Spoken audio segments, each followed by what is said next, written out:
Selle aastane Kes elab vees on nüüd läbi saanud. Kes seal osales, kui palju ja kust kohast?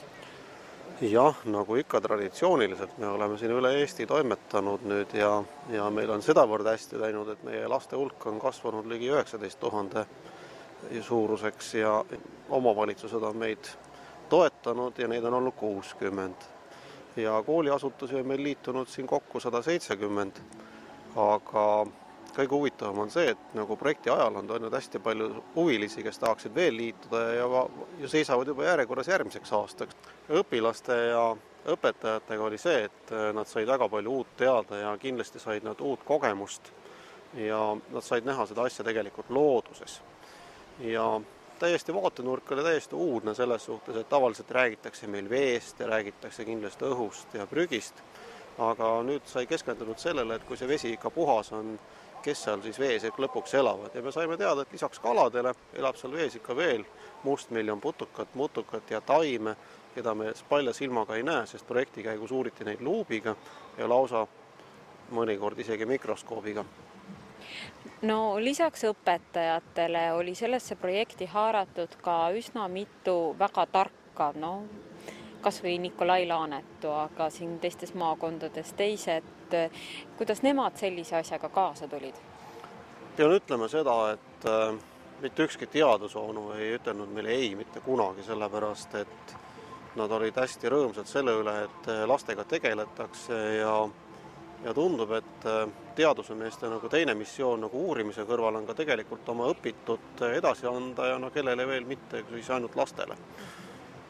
Ja ka õpilased võtsid selle asja vastu väga edukalt, sellepärast, et kui näiteks mõni teadusonu kipub nagu seal teaduskeelt kasutama, siis näiteks Nikolai Laanetu puhul me saime igasugust maavillaseid ütlusi kuulata ja pean ütlema seda, et lapsed jäid kuulduga hästi rahule, sellepärast, et see oli esitatud nendele arusaadavas keeles ehk nende enda slängis. Aga praegu on tegelikult vaja haridust inimestele ja arukat tegevust. Mis peab nende lastega muutuma, et mis nad peaksid siit sellest projektist saama, et kuidas nad teistmoodi peaksid hakkama, kui nad peaksid hakkama sellesse keskkonda enda ümbrusesse suhtuma, sest see peaks ilmselt olema mingi eesmärk, eks ole? Ega nüüd laste muutumine nüüd esimese päevaga ei muutugi ja väga paljud asjad nad saavad teada tegelikult alateadlikult. Omandavad selle mõtte ja teinekord võib-olla üksi olles natukene ja kuuldes mingit viisijuppi võib-olla tekib mingi mõte selle kalad elavad veeslaulu üle või näiteks tantsusamme kuskil mingit tehes.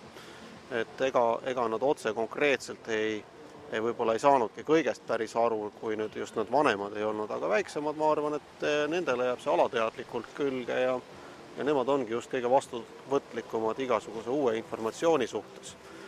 Aga nagu ma juba eelnevalt ütlesin, et kui Coca-Cola teeb, miks me siis ei või siis oma loodust pakkuda samal tasemel?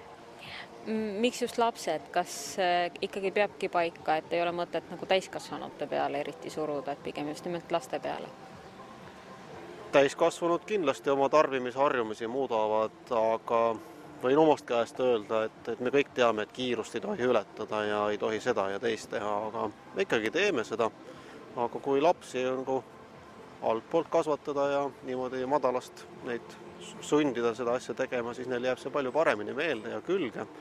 Ja näiteks lapsevanemana ma võin ütelda, et minu näiteks järeltuleva põlve tehtud märkus on palju asjalikum kui mingisuguse ametniku trahv või kellegi märkus. Sa küll ütlesid, et nüüd oleks vaja ideed, mis edasi teha, aga on sul see idee pojakene olemas, et mis saab näiteks sügisel? Ja ma olen rääkinud siin oma kolleegidega ja projektipundiga, et ma rääkisin kõigepealt sellisest mõttest, et teha prügist ja teha tootja vastutusest, siis kindlasti see jääb kaugeks. Samal ajal on nagu oht see, et prügi on nagu leierdatud teema. Et võib-olla peaks tegelema natukene metsaga ja seda elusloodust juurde tooma, sellepärast, et ka mets on saanud viimasel ajal inimestele tegelikult prügi peidupaigaks ja rääkida just sellel teemal, et kas oma õpetajale paneksid taskusse prügi. Mitte keegi ei ole nõus seda tegema, aga mets õpetab meid samamoodi. Üritused üle Eesti kulmineerusid puhta vee pidudega ja neid oli lausa mitu tükki ja Eestimaa erinevates paikades. Meil õnnestus sel aastal tõesti korraldada puhta vee pidu, ega see ei ole lihtsalt pillerkaaritamine ega trullilöömine, vaid kindlasti on see selline tänuavaldus projektis osalejatele, lastele ja kindlasti ka õpetajatele. Ja iseenesest oli see lühike üritus 2 tundi, aga selle aja jooksul oli nii õpetlikku eneseteostamise võimalust, oli kindlasti selle juures ka niisugust kasvatuslikku ja kindlasti said siis tähtsad ametnikud öelda midagi hästi laste kohta, kes siis olid pingutanud ja õpetajatele ja kindlasti said siis ka suure tänu osaliseks ka tegelikult siis need piirkonna lapsed. Ja oma prognoosides me panime natukene ka viltu, arvestamata, et Lõuna-Eestis sedavõrd huvi võib olla. Ja me oleme mõelnud, et järgmisel aastal teha vähemalt Lõuna-Eesti lastele 2 pidu või mitte rohkem.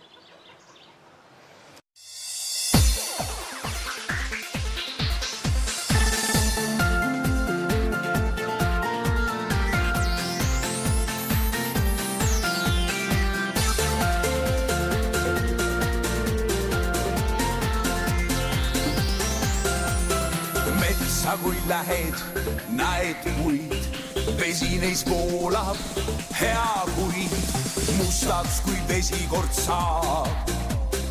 Kõik edast välja ei saa, loomad puud halba ei tee. Vett mustab inimene, mustab, mis puhtaks ta teeb. Vett mustab inimene, mustab, mis puhtaks ta teeb. On seda vaja, on Kalad elavad vees, vett on väljas kui sees. Veesi on inimeses, puhtaks teeb meid välisel.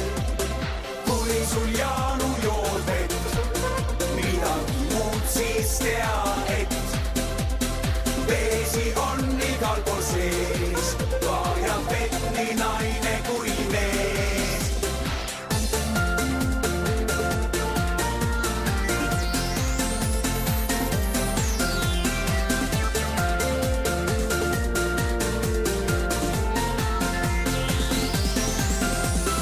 Kes oled sina, kes veest, et kõik, mis tahad, sa teed.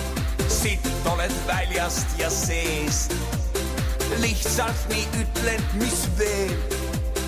Jobu vaid aru ei saa, maa vajab vett, vesi maad. Vett vajab naine ja mees, vesi on igal pool sees. Vesi on igal pool sees, vesi on igal pool sees. Kalad elavad vees, vett on väljas kui sees. Veesi on inimeses, puhtaks teeb meid välisel. Kui sul Jaanu jood vett, midagi muud siis tea, et veesi on igal pool sees, vajab vett nii naine kui mees. Kalad elavad vees, vett on väljas kui sees. Veesi on inimeses, puhtaks teeb meid välisel. Kui sul Jaanu jood vett, midagi muud siis tea, et veesi on igal pool sees, vajab vett nii naine